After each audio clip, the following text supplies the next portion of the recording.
Three, two, one. Hello, everyone. Hello, and welcome to our Mindful Leadership podcast with my wonderful co-host, Natasha Rocha. Hello, Natasha. Hello, everybody. And welcome also to our special guest. Now, please correct me if I get your name wrong at all. Is Sjeanne Cawdry, is that right? Yeah, the first part's great. Oh, Cawdry, pretty Cawdry, close. Sjeanne fantastic. Cawdry, yeah. Thank you Sjeanne so Cawdry. much. Great to be here with you, Jon and Natasha. So excited to be talking with you and sharing with your audience. Welcome, welcome. I'm going to quickly read your bio. So we have a general idea, and then I'm going to ask you very much about your journey and how you got to where you got to. It's always nice to Mm, meet a fellow South African as well and to hear about your likewise. journey for sure. So, so Sean is the founder of the Center of Liberation, Reinvention Strategies and advisor and consultant, Center of Liberation. Wow, that's amazing! Can't wait to hear more about that. And quantum reinvention strategist, wealth architect, future-proofing business and leadership speaker.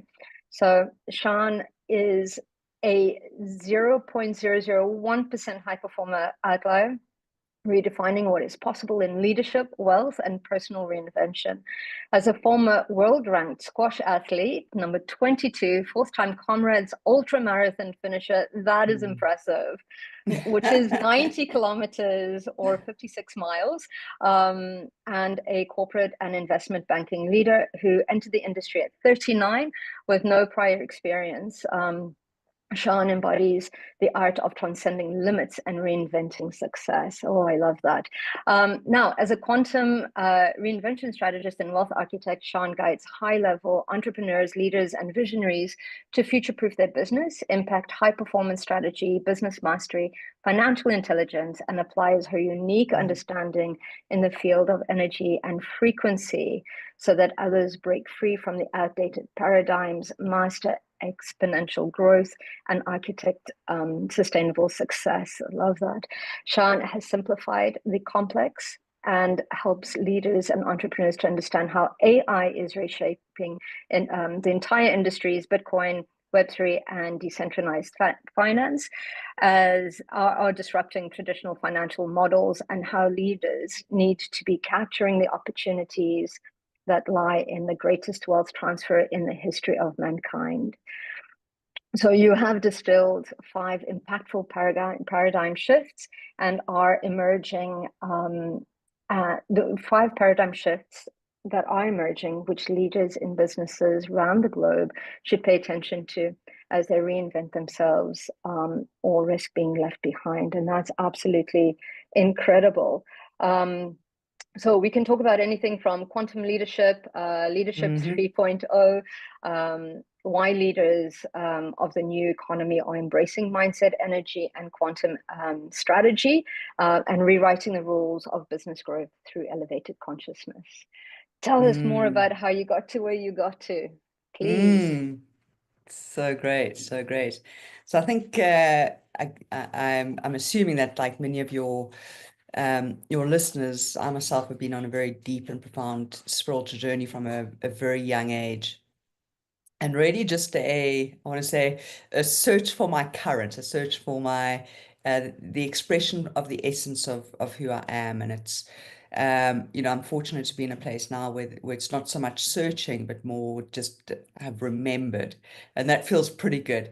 I think the sort of the journey into liberation of voice, and when I mean voice, I mean, and hence center of liberation.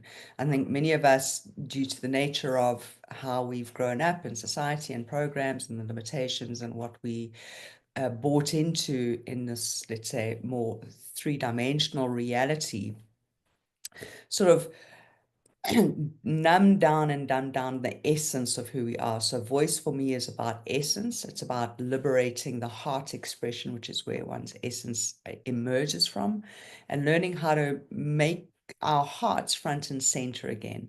And I discovered, I suppose, at the age of 33, and big sort of crisis of my own, which was the start of my spiritual awakening, and 52 now.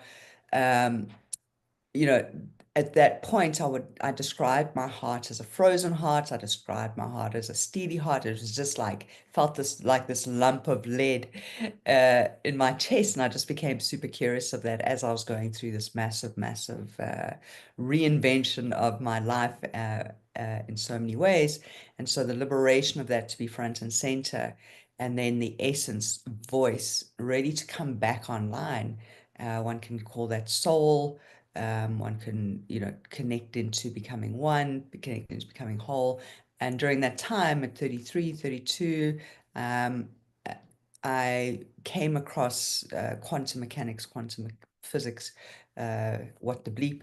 And that because of the whole nature of what I was going through, I it just really resonated with me. And so for 20 years, I got into the practice of energy and spirituality, and that process was around really help facilitate the unlocking of my soul, my essence. And from what I would describe as a very lost and confused individual, I find myself now with I don't understand it all, but I know more now than what I did then. And so really living front and center with heart-led, heart orientation, and and then wrapping the intelligence of my mind around what comes through the heart. And what comes through the heart is a deep connection into the quantum.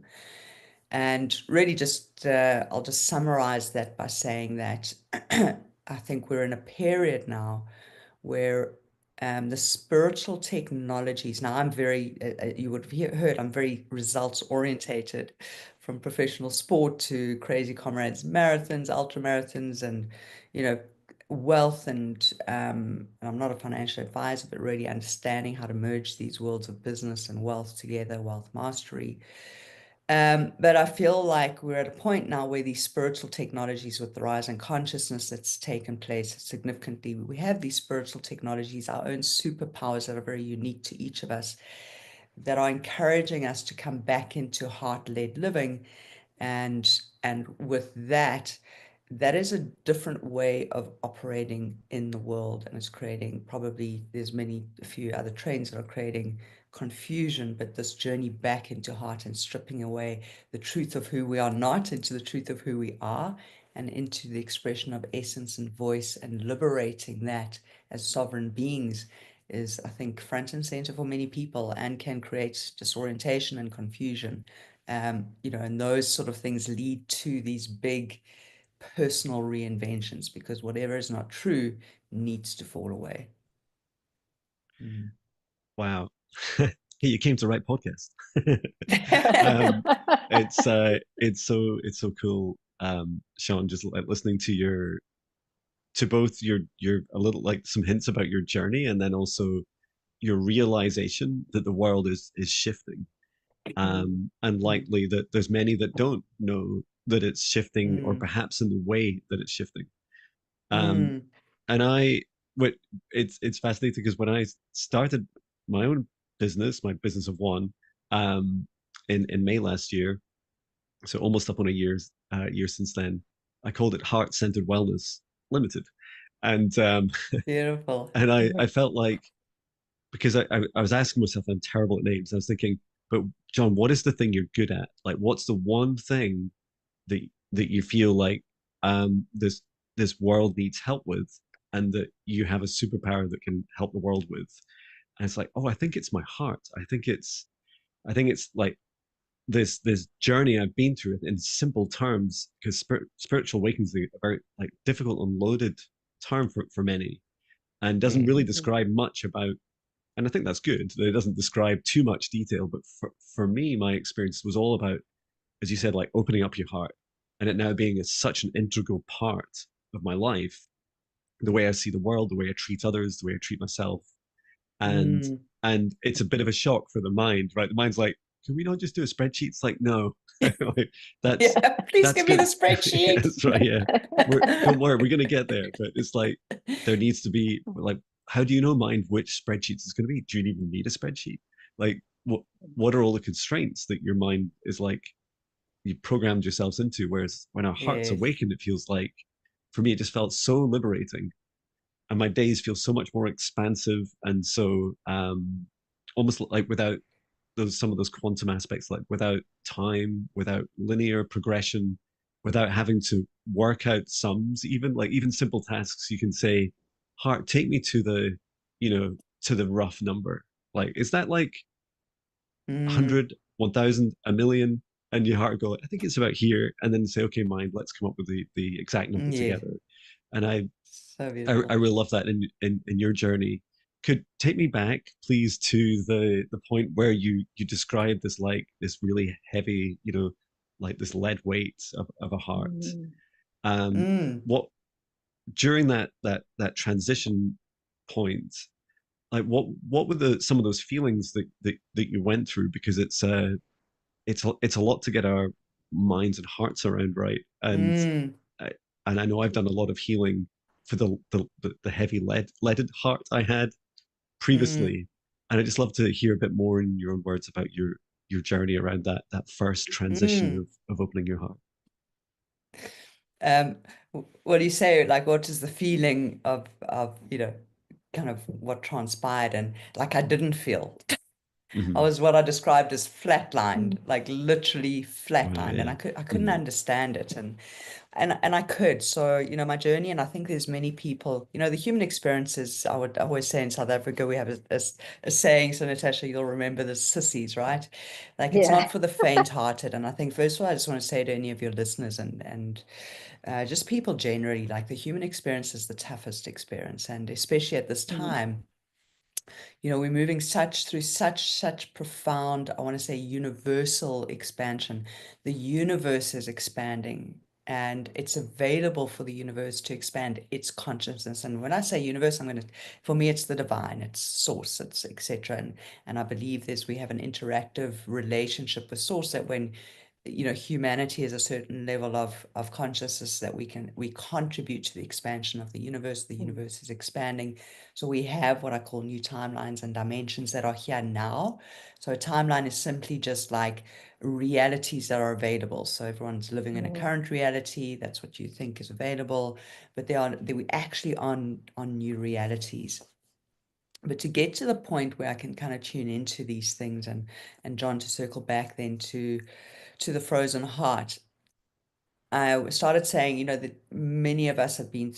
all of us have been through challenges. I don't think any of us are untouched by challenges, and there's no comparison. There's no, if mine is bigger or smaller, whatever. It's just like wow, and that was all necessary, not because in any way, shape, or form we were being punished in any way, or the human experience is like the wrong experience, or I've done something wrong. Those experiences, I think what people don't realize is those experiences were designed and cultivated by the heart to happen and still happen. So whatever you're going through, that is by design of your heart and your soul, the essence of who you are, to wake you up, to bring your heart front and center, to bring it back from being exiled. And so my journey into the frozen heart transpired with me recognizing at a very young age that I was gay in South Africa some 35 years ago, whatever that was. And that was incredibly challenging, and that whole experience was very numbing, was very fearful, and I chose to come out at a very young age, and some of it was okay, some of it did not go well, and so I experienced a lot of hardship and a lot of rejection and a lot of uh, exiling and abandonment and etc. through that, and I just didn't have the skills to walk through it. Now that's not a story of like, oh, there were many things around that also transpired. I was also like phenomenally capable as a youngster, and so I was that kid on the playground who felt like I don't belong. Where do I belong? Like I'm different. I was playing sport. I was like 13 and playing against women in squash. I was like great on the hockey field, and arrived in what we call high school. And before I knew it, I was playing first team hockey, and all of these things kind of like, what did my peers do with me? They didn't know what to do with me. I didn't know what to do with me. And so the shutdowns and the experiences of hardships were like, okay, like this, so you're this capable young female who's doesn't know any different, but competing with the boys and beating the boys at many things, and then um playing men's league at the age of 14, and you know, that for me was normal, but it brought with it a certain level of difficulty. And as I went through those difficulties, it was like, you know, get smaller. And I think, you know, particularly sort of coming out as being gay, like I still remember how I exiled. I literally, my soul left. And I feel many people through their experiences, their souls have exiled, part of their hearts and spirits have exiled. And so what's happening now is that we're opening up to, you know, for those people who are ready, it's like, and we always, the healing journey is always pulling back fragments of our soul, but we have a quest. I'd say, you know, a large portion of humanity is on a quest to become more whole, to remember who we are. And so it's not that we're broken, it's not that we're fixed, it's not that there's some secret code. It's just like, oh, I'm just remembering. And so my frozen heart and that journey was like, I just became flatlined as a mechanism to armor up, to move through life, to get through life. And those are all just survival strategies. And again, I'll say it wasn't actually a hardship. And I've only been able to really reframe this for myself, in fact, a year and a half ago, to recognize as it started coming together for me, and as I started to sort of download and get the kind of full picture of how this journey works, was that it was one of the most powerful acts in all of the acts of me stepping and standing in truth at the age of whatever the ages those were, and expressing my truth at young ages, and coming out and actually speaking truth in essence, even though I didn't know necessarily how to navigate that thereafter, were all acts of being very, very powerful. And so I think for many of the listeners, your traumas that you may have, and we've all been through traumas, and the experiences is all massive acts of how powerful you are, because those were calls to action from your heart that you would have stepped into. It was the receivers potentially who weren't able to hold it. That is how powerful your heart is. And the journey, and it's just taking some time, is to come back to the current of who we are. And so that's where really, you know, I've reinvented so many times. You would have heard it in my bio, and one of my most recent reinventions, and because that's the normal, natural human experience, so that the reinventions are becoming, our power is our greatest asset. In other words, the power of our ability to create is our greatest asset.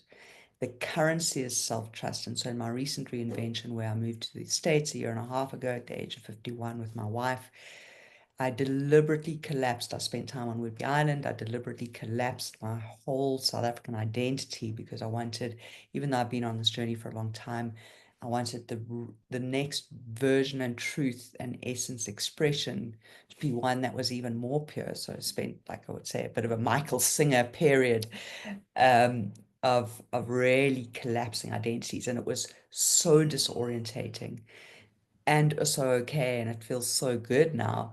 And so I know the process is disorientating, and you know, during that time I really began to understand what it was to be in the current of your life, and that is really the invitation of what's happening for many people right now. And it's confusing. You get stuck. You're like, who are you? What should you do? What's my career? All that's happening is that your heart is coming back online in a way bigger way than what it was doing previously, because many of your listeners won't be like new to healing. It's just at an inflection point now, so it'll be far more intensely felt. Wow, that's so inspirational. Just yeah, listening to, there's so much to unpack there. There's so much to say. That's incredible, and thank you for having the courage to be leading the way, because your voice in, you know, coming out and being who you are completely encouraged so many to really fall behind. And we sometimes you don't even realize how many people we support, and it's amazing how we move through these patterns of making ourselves smaller so that we are digestible to other people. And I love that you push through those boundaries all the time. And yeah, I'm in absolute awe of the courage that you've taken in reinventing, really rewriting your story. over and over again, because we have that ability to do that. And I think it's so important. And really looking at those opportunities, those challenges, those traumas, because like you say, the heart defines them. And I look at it from it is so purposeful that we do that as part of our mission, especially on a soul level.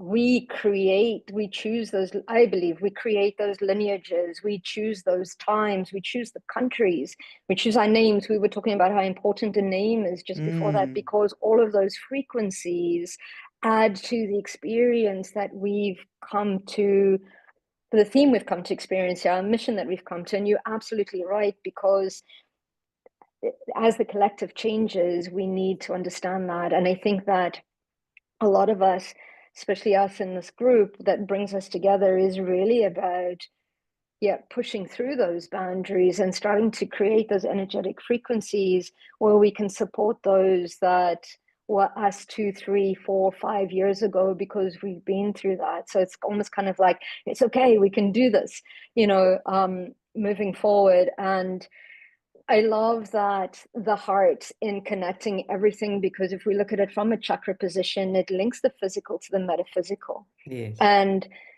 one thing that I also like growing up in South Africa, it was like, you don't have time. There's no feeling. My mom was like, crying doesn't fix anything. Your head controls your body and you just move forward. And that's how we ended up doing that. So it's like you say, like, it's like stop being a sissy, which is stop being a poopy pants, or stop being so weak and just get on with it. And it's almost kind of like we had the saying, like, somebody always has it worse than you do. So why are you complaining?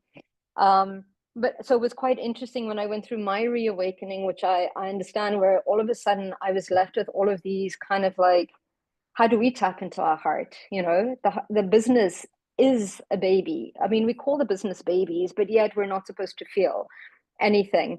And then connecting into that, I don't know if we all go through this numbness. And I was speaking about it this morning to a very good friend of mine, because she was talking about how she ended up going to see a psychologist. And I was like, what drove you there? And she said, because I was absolutely numb, no happy, no sad, no nothing. We were just focused on where we needed to go. And I was like, oh, interesting, because I also hit that phase. And the first time I went, I cried. That's all I did. I just cried for an hour. And it was so foreign to me. It felt like I'd been beaten by a baseball bat.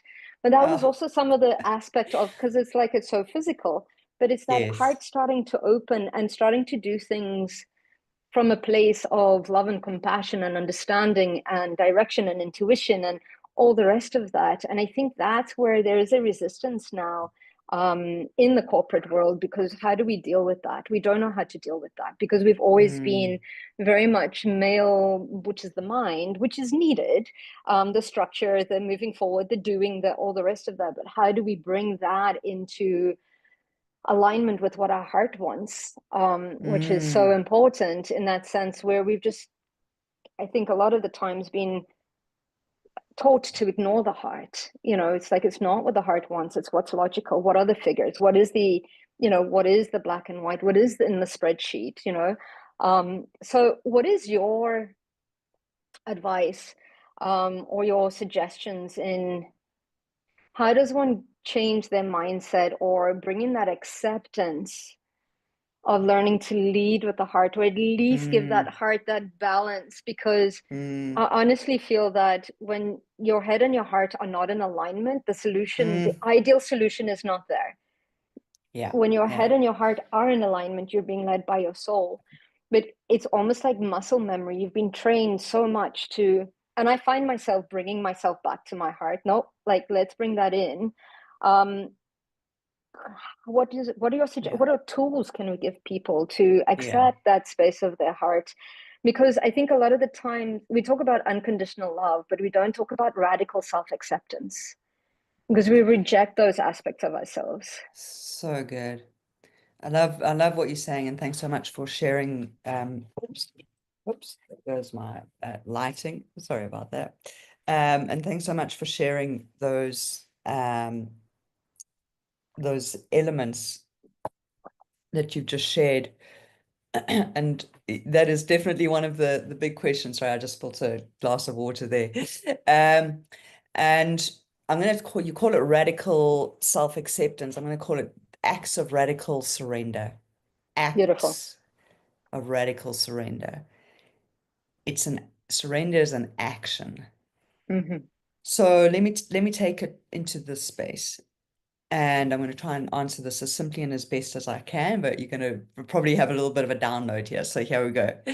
So we're in a time space now where I said to you, we're on new timelines. This is my perspective and the stand that I take. In terms of like AI is taking from scarce intelligence of your logical brain, which you're articulating, and that's been amplified. And Jon, you've been in the IT world, and we're moving that intelligence from the brain into a database. And so where does that leave us? We've got this whole, if you look at digitization of assets in the financial world, and I come from traditional finance, but I'm deeply interested in the digital assets. Digital assets, at the heart of that is about sovereignty. If you imagine scarce intelligence that you were once paid for in your mind being taken into a database, where does it leave you? It leaves you with your greatest asset, I said earlier, is your creative power. Because once you start, anyone who's engaged with AI, and I engage with it, I think it's fantastic and a useful tool, and it opens up my right brain. I'm like, oh, this is fantastic. And so that connecting of the dots of sovereignty is like, oh, AI, yes, used in the right format, is really driving our ability to be powerful creators in a whole new way, and waking that up in a very deliberate and new way that hasn't been done before. So I talk about manifestation 3.0, where I believe most of the world is on manifestation 2.0, and manifestation 1.0 was the secret, but we've evolved. And that's why in my bio, I'll talk about architecting things, because we're in a place where we can literally, like a 3D printer, architect realities if you hone the skill. But I want to come back to, and I will talk about tools. I want to come back to, okay, so what does that mean? That's all well and good. So we have this whole sovereignty, freeing our creativity, amongst other things. And the freeing is the freeing of individuals into the expression of who they are. When I was on Whidbey Island and coming to how you tune into the heart, it really came together for me, even though I've been on this journey for multiple years and I've done multiple things to open my heart. Meditation is a big practice of mine daily. I'm a huge meditator. Contemplation, I spend time in nature daily, conversing with the universe. I craft and carve out a significant portion, maybe 2 to 3 hours a day, of some kind of connecting activity. It's that important to me. And I'm breaking the pattern of productivity. My productivity is in the heart, and I'll share why. Because it opens up to new ideas, and that is the art of being powerful creators. Is that the more conscious we become, the more we meditate, contemplate, get in stillness, create these times with nature, we receive new ideas, which is what AI is doing. Where do you receive new ideas? If your audience believes thoughts create reality, or believes in the concept of abundance or possibilities, where do possibilities come from? The field. How do you access them? You access new ideas that align with your heart and the joy of your heart, and then it's about taking that into full fruition and extracting all the juice.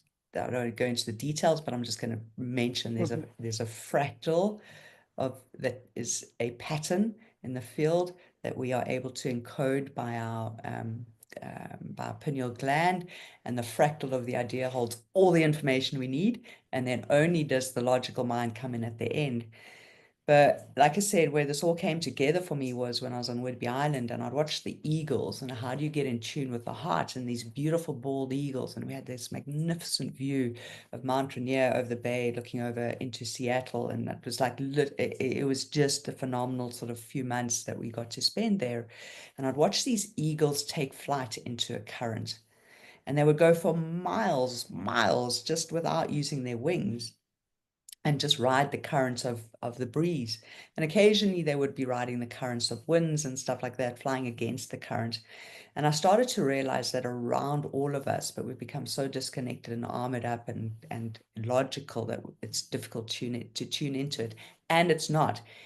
all of your listeners will be sitting with something where there is a current prompting them. It's an intuition. The eagles have to feel this energy system around them. It's the invisible energy system of the universal intelligence that knows there is a current for you, that knows that there is a very specific, very easy and effortless current that if you are willing to enforce the act of surrender, let go of your branch, because the impulse is there. You're not the impulse. The universe doesn't fly.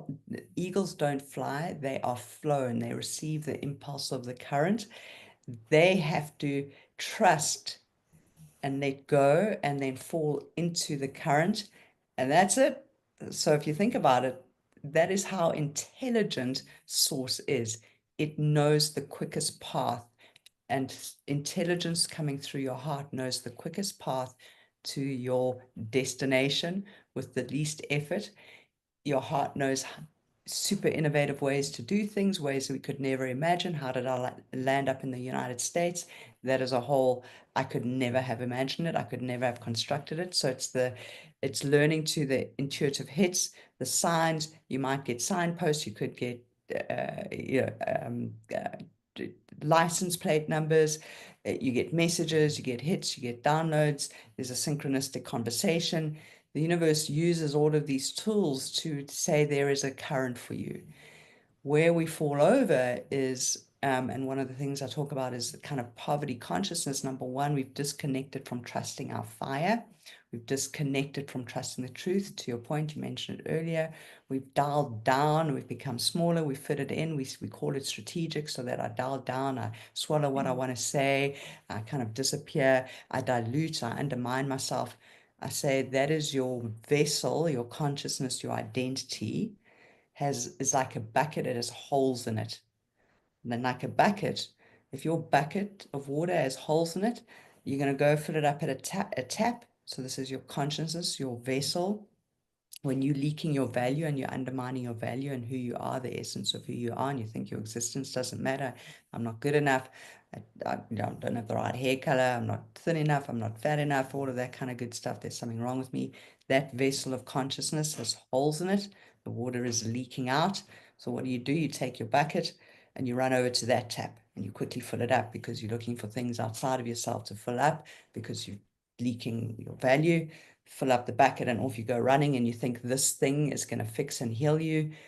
No, because you are undermining, and we have very powerful underminers. We have very powerful diluters of who we are, of these separation things. And so then I want to try this thing, and I run to that tap and I fill my bucket in that tap, and I will whatever, try this and hope that this will fix me, and seek no, and off you go, and you feel full for a bit, but the vessel is leaking. And so the real journey is around saying, actually, I need to come back. My bucket isn't broken. I have a full bucket. I'm whole and complete exactly as I am. I have everything that I need right now. The key thing is start to tune into your current, take flight, and the act of surrender into your current will take you super far. Trust it. Everything that you are right now, the real wealth transfer is back into dismantling. And you mentioned it earlier, the poverty consciousness, the undervaluing, the undermining of self, the self-abandonment, the lack of self-trust in self. And when you start to just flip the switch into, oh, I'm whole and complete already, irrespective, I don't need to chase around with my bucket, then that is like we start dismantling I kind of say the inheritance. The real wealth transfer is the transfer back inside. And we dismantle this inheritance of self-doubt, of self-abandonment, of scarcity. The real scarcity consciousness lives within ourselves. And so knowing that you are whole, that you're important, your existence matters. And those tools and practices are the things that you are doing right now, except you just don't have to, you don't need to be fixed. You don't need to chase. All you want to do is just remember, just tune in and open your heart. It is actually so simple. Create space for yourself. Be in nature, go back to your youth and your childhood. What were you so amazing at that you just did so naturally, because those were your currents, that you were just tuning in naturally to the universe and the intelligence? And can you trust, that the universe has got this? Meditation, mindfulness, stillness, breath work, journaling, being amongst conscious communities, starting to follow what you prefer and what you truly, just start with what you like, then move on to what you really enjoy, and then move into like what brings you into this place of ecstasy and bliss. Be comfortable with consistency and be comfortable with being bored, because we are so programmed to want to be productive, to fix, to build something, to prove, to show. And so when your bucket is leaking all of that, the universe says, okay, I'm going to give you, then I'm going to take it away, because you love building, you love fixing, you whatever. So I must break what I'm giving you. And so you have a leaky bucket so that you can fix, and then you can prove yourself and you can show yourself that you're valuable. The universe just thinks you're amazing exactly as you are, exactly as you are. So Wow. Thank you. So much. Thank you for sharing so much. And as you were talking, like some of those first points reminded me of some of the third dimensional kind of business paradigms we still have, where, for instance, in recruitment, or when a manager is like talking with an employee during like an annual review or something, and there'll be, you'll ask questions like, what are your results? All the very standard things. But I don't think I was ever asked in 26 years, was my heart in it? Or how much was my heart in it?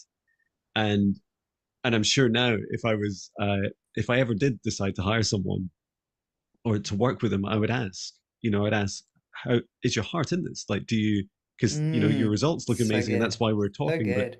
how do you feel about it? Or are you like done with this? Like, are you like, like, for instance, if I tried to go back to that career, I would feel like, no, my heart wouldn't be in it fully. And I absolutely resonate like that. I was those leaky buckets you speak of was like, for me, was I tried, well, alcohol for quite a few decades, and it kind of numbed the sensation of the leaks themselves. And also blurred, like my heart felt like quite constrained. And I felt quite like, I'd always describe it like my solar plexus, between my heart and my solar plexus. Physically, I would feel this like kind of misty fog sensation across my heart and lungs, even though I was running 4 miles a day. It felt weird. It felt like this funny energy on me that only cleared during vacations. But I also lacked this feeling, and lack is such a powerful fear word, right? And we're still as a human race, as a world, still perpetuating this within each other. Only now, and only really in the last few months, have I started to truly feel what the absence of lack, like what abundance really feels like. And so to some people, when you're describing a calendar that says, go and spend time in nature for 2 or 3 hours, go and receive these currents, these flow, because this is what you're built for, right? You're built for like divine creation. And so you receive energy in, and then you create, with your heart and mind and all of you out of that process. And now, like, I must admit, that's what today my calendar looks like. I sat for about 2 hours staring out the window. I had my laptop next to me, and it's like, I don't really want to use it. I want to sit and receive. I'm going to sit behind my dog, staring at the window. Let's look at the birds becoming really close. I was getting loads of thoughts about how to work more with others more freely. I really enjoy this work, for example. And I feel that this world, it's a revolution that happens within, right? It starts within our hearts.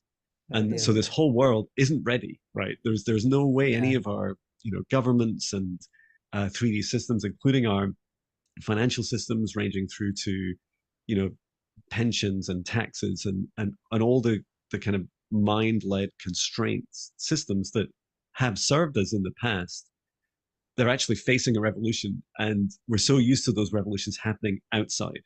Oh, there's this new thing. It's AI. AI is amazing. It's a phenomenal tool and can help accelerate creativity. Like, I can be an artist in my client sessions. We're just typing for a bit until it generates the right AI art. But at the same time, what's driving that? Like, AI is just a reflection of our own creation and our own creativity. It comes from, like, I used to manage teams of scientists who I'd ask them, why are you starting working with that OpenAI model? And they would say, I just felt right. My intuition was to try this first. And I was Mm. like, oh, so that's where it comes from. It comes from your heart, like you're following what feels right for you. So my question is about this radical revolution that's starting within our hearts and is now starting to accelerate and take more of effect across the world. And this is an open-ended question. What do you feel Yeah. the sorts of changes are that we as a global civilization, as a human race, Mm. face? So yeah, such a great question. And I feel like there will be a few different realities or timelines Mm.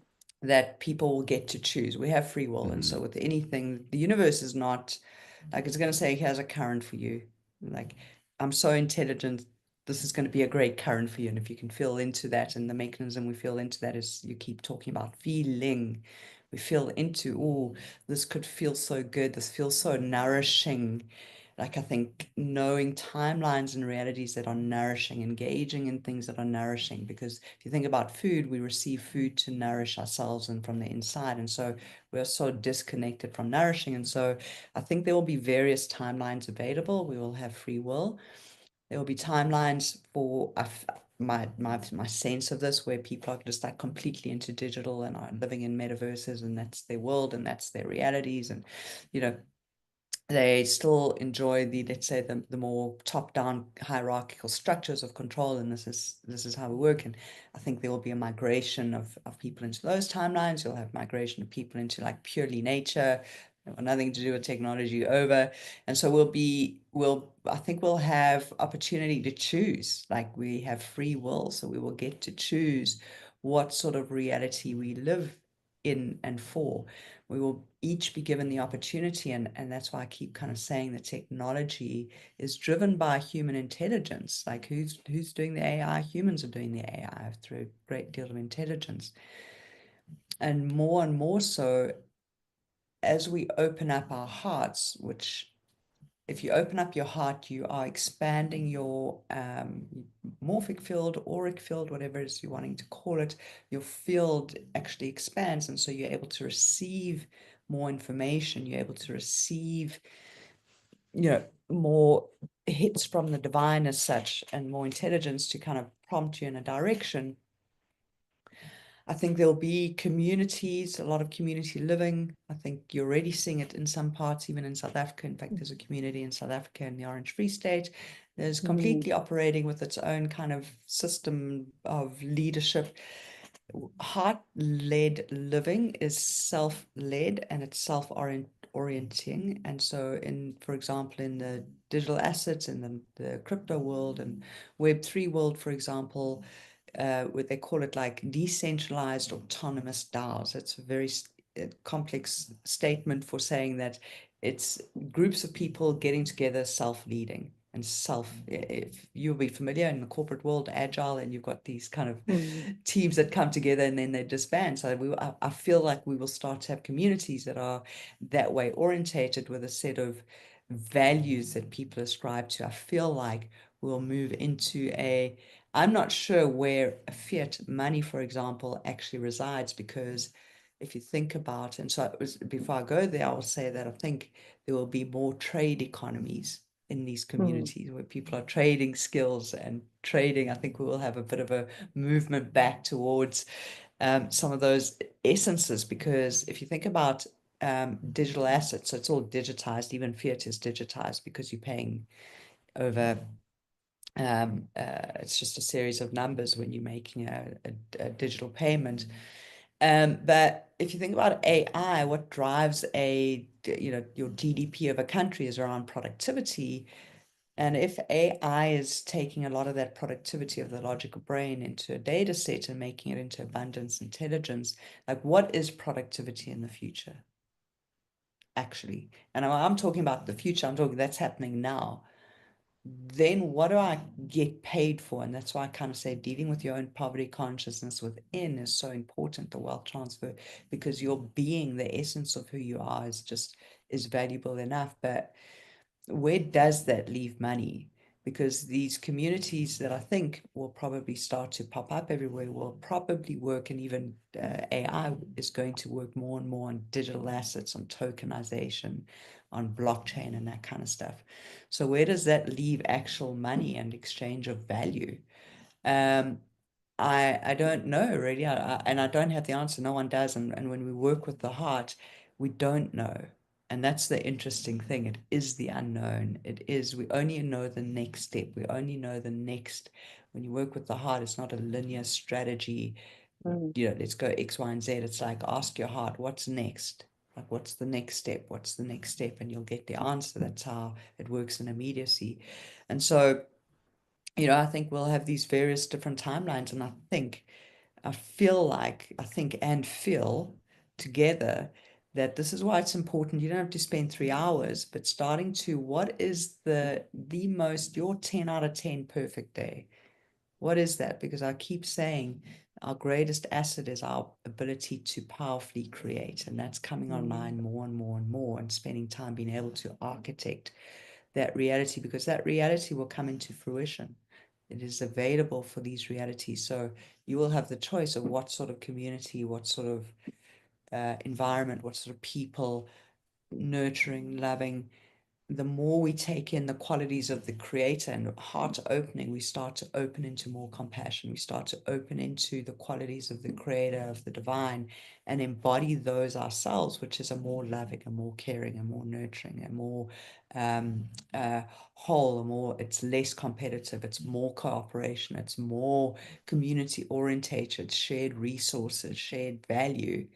It's not like my wealth, me, my territory, grow my little empire for my family. So I think we'll start to see these communities that look and feel different, that we get to architect and create, and then you will find like-minded people orientating towards one another to bring those into fruition, is my sense. Yeah, I absolutely agree. Working with different timelines as well, and the Akashic records, absolutely. I see that all happening for sure. And I see that all happening simultaneously because people's experiences are very different to our own, and we might be sitting right next to them.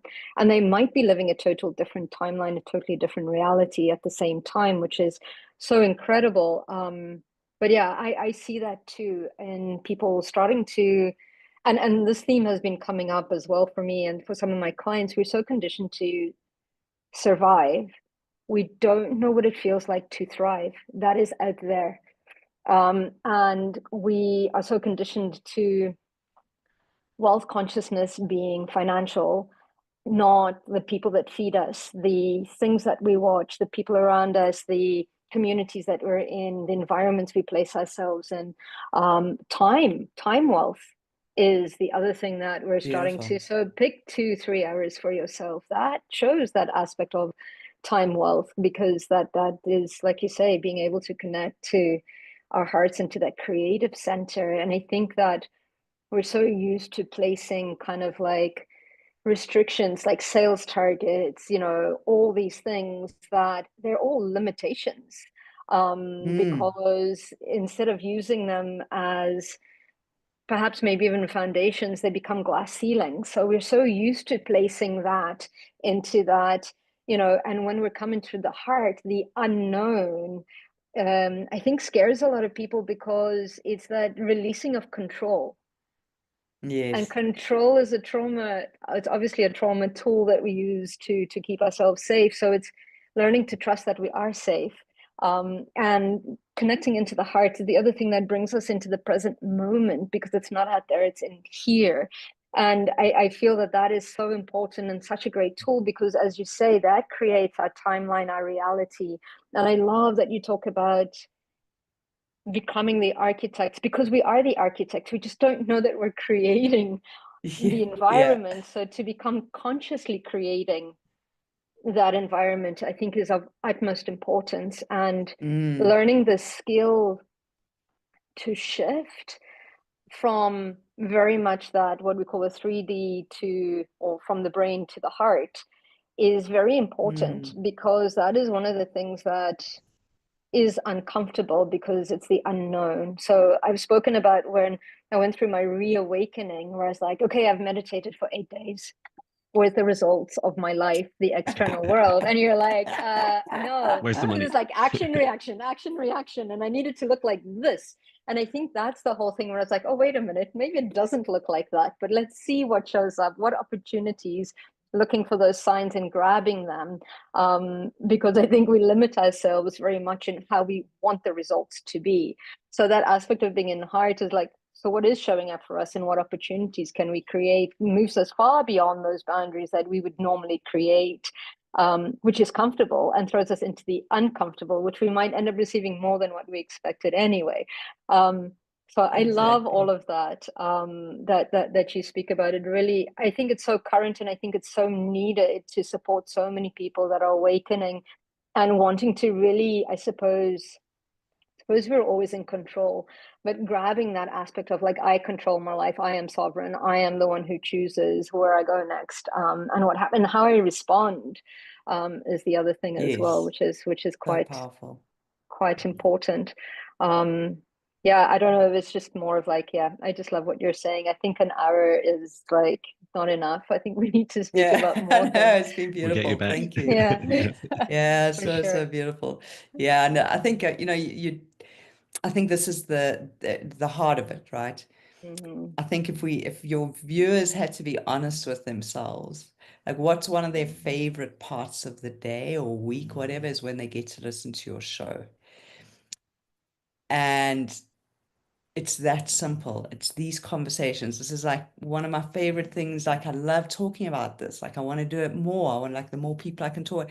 It's not sitting behind my computer typing up you know, it's not that. It's like the conversations. It's these, and it's enjoyable, and it's like, and it's that simple, you know. So how we create these realities where we are coming back into these meaningful, connecting conversations that are so simple. You know, I love, you know, Jon, you speak about your dog, and like, it's like one of my favorite things. Like I just hang out with my beagle, and I have the opportunity to work from home and hang out with him and do work and, you know, connect with people like you guys. Like it's that simple, that enjoyable. So, yeah. Wonderful. Thank you. And yeah, we'll definitely get you back. We could talk for hours. It'd be so much fun. Yeah, so we'll definitely be staying in contact, and would love to be back, and yeah, just meander in these beautiful rivers of conversation are very fulfilling and very nourishing. Wonderful. Mm. And perhaps, Natasha, just before we go into Yeah. mindful meditation, how can people reach out to you? Yeah, thanks so much. So you can go to my website. I am in the process of revamping, rebranding, so it does not necessarily reflect who I am, but you can connect with me through there. So I'm pretty active on Facebook and LinkedIn. So those are probably my preferred channels. Just you can DM, WhatsApp me, or rather message me, or just yeah, just follow me on those sort of channels, and you'll get a sense of the kind of work I do. Fabulous. Beautiful. And we'll Amazing. add that all in. Yeah, I can't wait to dive in and see more about what you do. Yeah, I'm Thank you so excited for much, that. guys. Okay, Yeah, shall we thank jump you. into a little bit of Amazing. a quick meditation? Oh, what's going to come up today, I wonder. Okay, I'm going to get you to make yourself comfortable and close your eyes. Take a couple of deep breaths. Breathing in through your nose and out through your mouth. And as you breathe in, focus on allowing that breath into your body.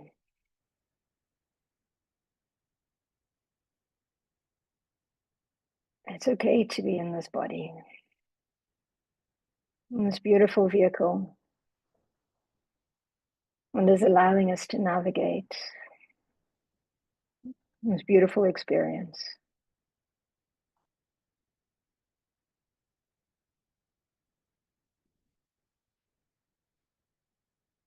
And I'm going to invite you to bring your attention into your heart, You can place your hand on your heart or just focus in.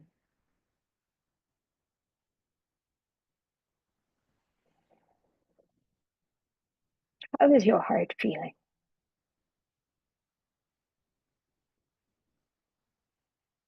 Is it heavy? Is it light?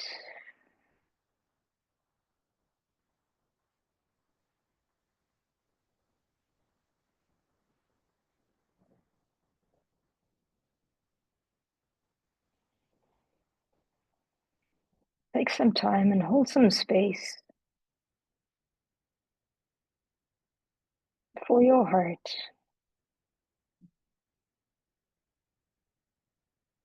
Tell it that it's safe.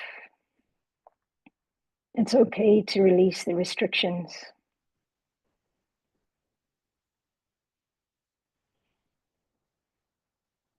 No more needing to hide the essence of who you are.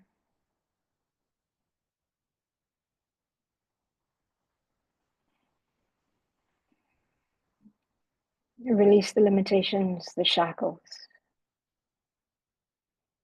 Allow them to fall away.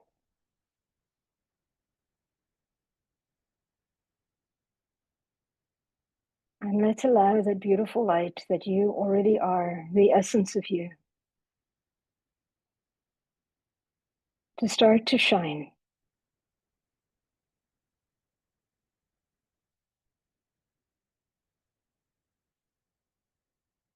It's okay to be who you are.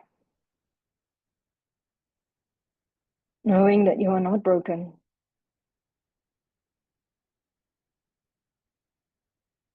Knowing that you are not limited.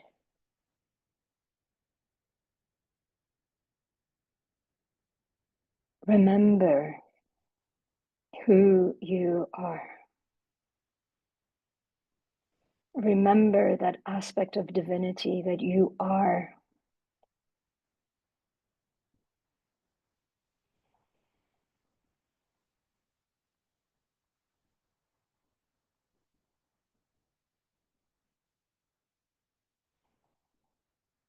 And as you as your heart starts to remember, as your heart starts to expand, you start to open up to the complete essence of who you are. And as this essence starts to shine through, it starts to recalibrate the rest of your body, the rest of your energy centers.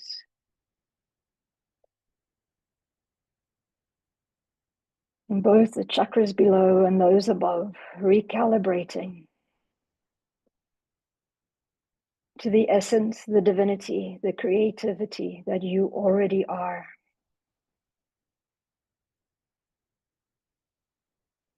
Allow this activation through all bodies, all minds, all emotions, allowing your etheric field, your energy body to adjust, all recalibrating to the divine essence that you already are. Surrender what no longer belongs and surrender to the flow of life, the flow of your highest potential timeline. Expand and match that frequency. And allow the timeline of your highest potential to carry you through not only the rest of the day or the rest of the week, but completely shift timelines. The timeline where you are expanded, where you are you, where you are in the flow of life. No more hiding, no more restricting. Just being. being.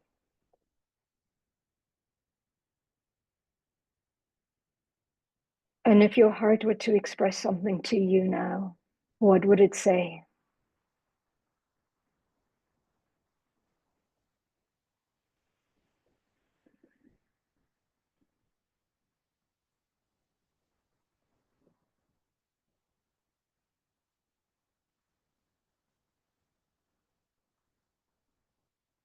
Receive this information. And I encourage you to make a promise to your heart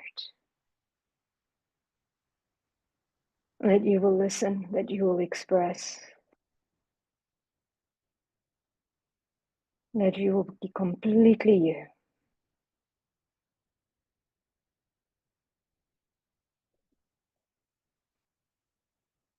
No more surviving, no more lack, expansion, unconditional love, and radical acceptance of all that you already are.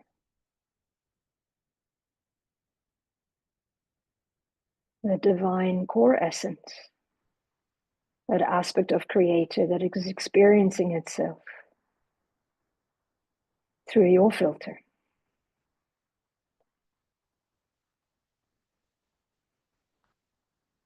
And take one more deep breath in and allow all of these codes, the integration, the essence of you, to shine through all aspects of you. Knowing that when we open our eyes, we have completely shifted our timeline. We are no longer the person we used to be. We are the divinity that we were originally. One more deep breath.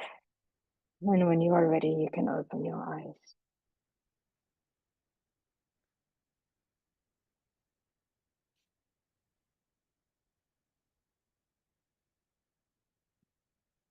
Wow.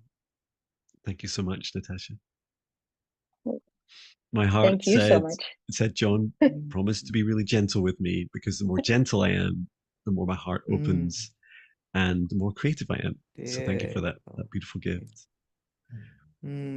Absolutely gorgeous. Thank you so much for a beautiful meditation. Thank you. Thank you for sharing your knowledge and wisdom, and for reminding us that our heart exists and it has a voice and we need to lead with it. Absolutely. You guys are amazing. The work that you're doing is amazing. And it's just been such a pleasure. Just so, so awesome. So delightful. Thank you. Likewise. Thank you too. Likewise. Well, we'll let you go. Thank you so much for joining us. And yeah, we'll definitely get you on again. We'll be in touch. And yeah, we Great will be job. back with Mindful Leadership podcast shortly. So please do check out. We've passed over 20 episodes and over 250 downloads, which is fantastic. And celebrating these steps are just so lovely. And yeah, my heart always feels in it when I'm doing this work. I always have so much joy connecting with such beautiful souls. So thank you. Likewise. Thank you. Thank you. Great. Thank you, everyone. We'll see you in the next episode. Thank you. Sending love. Bye.